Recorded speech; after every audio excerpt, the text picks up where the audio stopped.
Okay students, now we'll see about the elongation of bars with cross sections varying in steps. Now so far we have studied about bars with uniform cross section subjected to same load and bars with uniform cross section with varying loads. Now we'll see elongation of bars with cross sections varying in steps. Now here you can see a bar with varying cross sections. Cross sections different at different section. It is subjected to a load P, tensile load P. Now first of all you have to consider a section line passing through this end. So we have to draw the free body diagram of this one showing the active forces and reactive forces. So let P is active force, since no other forces here, P will also be the reactive force also. Now you consider the section line X2 passing through the second portion. Now here you can see the active force is P, no other load is acting here. So the reactive force will also be equal to P. Now you consider another section line X3 passing through the third portion. So here the active force is P only, so the reactive force also be equal to P. Now all these portions are subjected to this. First portion is subjected to tension, so there will be elongation and it will be positive. The second portion is also subjected to a tensile force, so there will be elongation of the second portion, and the third portion is also subjected to a tensile force, so here there will be elongation. So all these sections are subjected to tensile force and there will be increase in length, the deformation will be positive and it is elongation. So in order to find out the total elongation of the whole bar, it will be equal to elongation of the first portion plus elongation of the second portion plus elongation of the third portion.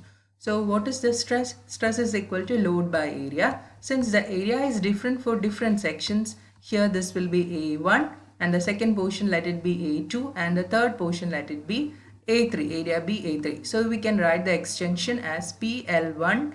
If length is different, it will be PL1 by A1E, and second portion the elongation delta L is PL2 by A2E, and the third portion elongation is PL3 by A3E. So the total elongation delta L will be equal to delta L1 plus delta L2 plus delta L3.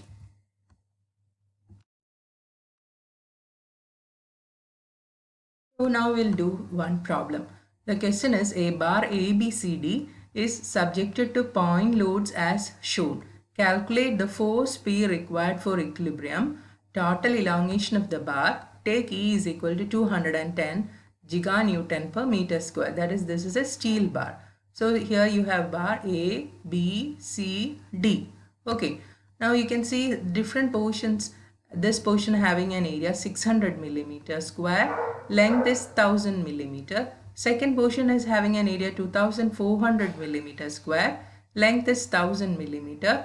Third portion is having an area of 1200 millimeter square, length is 600 millimeter. And at this portion you have a load 50 kilonewton. Here you have a load P and here you have a load 500 kilonewton acting towards the left, and here you have a load 200 kilonewton acting towards the right. Okay, so here first portion is you have to find out what is the force required for equilibrium. What is the meaning of equilibrium? Equilibrium means sum of all the vertical forces, horizontal forces and moment is equal to 0. Now let us take here all the forces as horizontal. So you have to take the equation of equilibrium sigma h equal to 0. When you take sigma h equal to 0, we are taking all the forces acting towards the right positive and towards the left as negative. Okay, so let us write the equilibrium force. So this is 50 kilonewton is acting towards the left. So minus 50, P is acting towards the right. So plus P minus 500 plus 200 equal to 0. So substituting that equation, you will get the P, force B is equal to 350 kilonewton. So this is the answer for the first part. Okay. Now what is the second part? Second part of the question was you have to find out the total elongation of the bar. So total elongation of the bar will be equal to elongation of the first portion plus elongation of the second portion plus elongation of the third portion. Okay. Take E is equal to 210 giganewton per millimeter square. So in order to find out the elongation of the first part, you have to take a section line passing through the first portion. Now when you take the section line passing through the first portion, you have a 15 kilonewton acting towards the left. So there is no other force here. So the reactive force will be also equal to 50 kilonewton. Taking the equation of equilibrium sigma h equal to 0. Minus 50, we have assumed this acting towards the right, plus R is equal to 0. So you'll get the reactive force R is equal to 50 kilonewton. Now you can see this is tensile force. This member is subjected to tension. So this with the elongation will be increase in length, that is deformation is positive. So you can find out what is the elongation of this portion of the bar. Delta L1 is equal to P1 L1 by A1 into E. P1 is 50 kilonewton into we have to convert it into Newton into 10 raised to 3, that is 1000. Length of the first portion is given as 1000 millimeter into 1000. Area of the first portion is given as 600 millimeters square, so 600. E is given as 200 and E is given as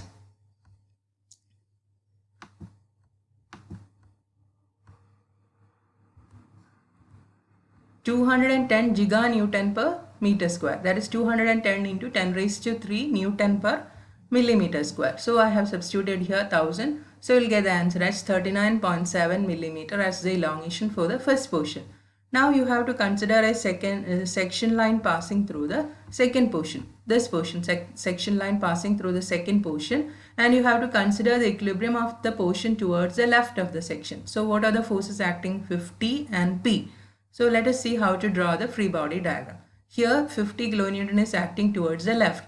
Now you have obtained from the first portion from equation of equilibrium, you have resolved it and find out what is the value of P. P is equal to 350 kilonewton acting towards the right.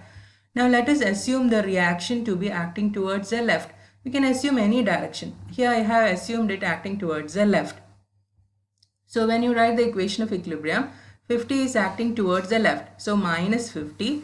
This 350 is acting towards the right. So plus 350. R is acting towards the left. So minus R is equal to 0. This is sigma h equal to 0. So from this you will get the reactive force is equal to plus 300 kilonewton.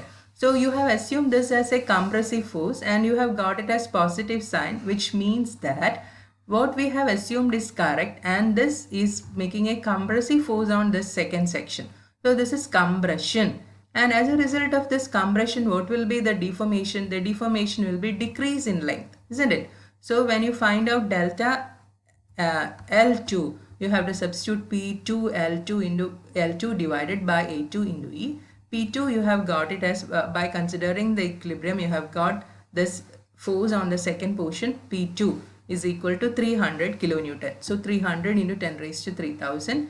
Length of the second portion is given as 1000 millimeters. So 1000 divided by A2 of the second portion area is given as 2400 millimeters square. So you can write here 2400. Area equal to 2400 millimeters square. E is 210 gigapascal, that is 210 into 1010 raised to 3. So you will get as 59.5 millimeter. Since that portion is subjected to a compression, there will be decrease in length. So this is minus, this deformation delta L2 is minus, that is contraction in length. Deformation is contraction. So minus 59.5 millimeter. So next, the last portion is you have to consider the equilibrium of the portion by taking a section line to the last portion and consider the equilibrium of portion to the left of the section. Okay. So when you consider the equilibrium of this portion, what are the forces acting towards the left? 50 kilonewton is acting towards the left. 350 at this point, that is P, acting towards the right. 500 at this point acting towards the left. So this 500 is acting towards the left. Now when you consider the equilibrium equation, sigma h equal to 0, minus 50 forces towards the left negative minus 50, forces towards the right positive plus 350, minus 500 plus R. You have assumed here R is acting away from this point, that is outwards. So equal to 0.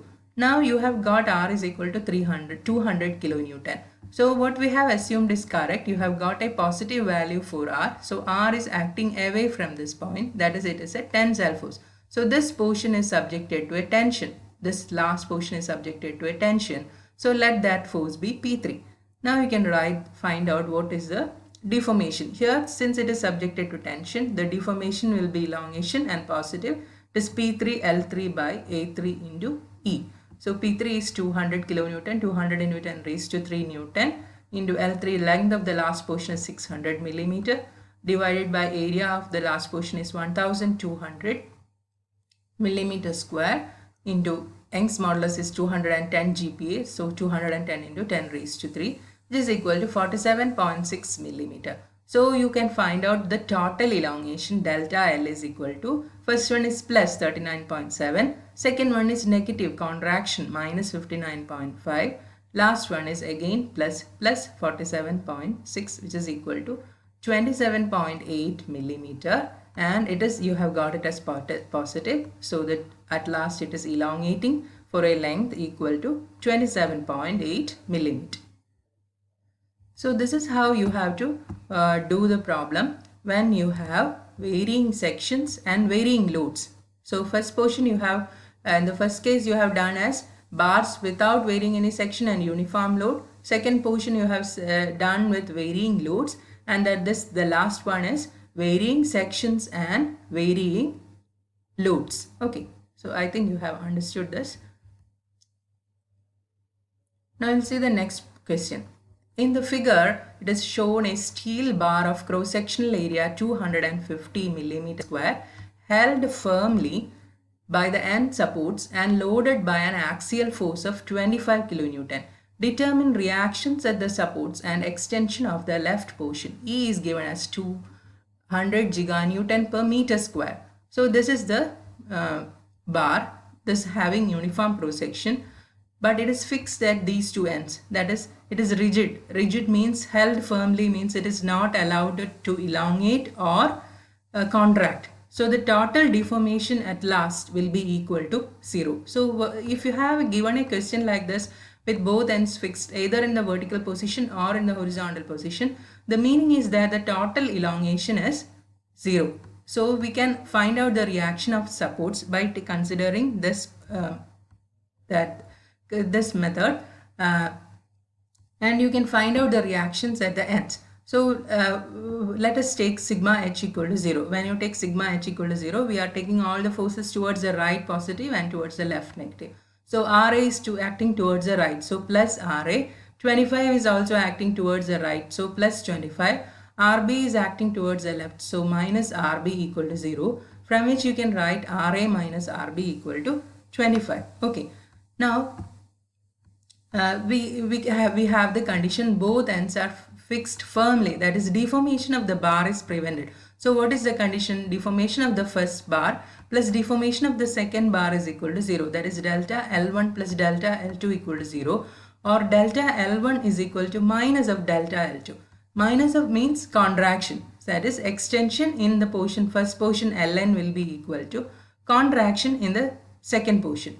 So we can write what is the extension in first portion, PL by AE. So P is the reaction Ra, and second portion P is Rb, reaction in B. So you will get the equation Ra into 0.25 equal to Rb into 0.6, from which you will get an equation for Ra 2.4 Rb. Now we can substitute in the first equation and you will get the value for Ra and Rb.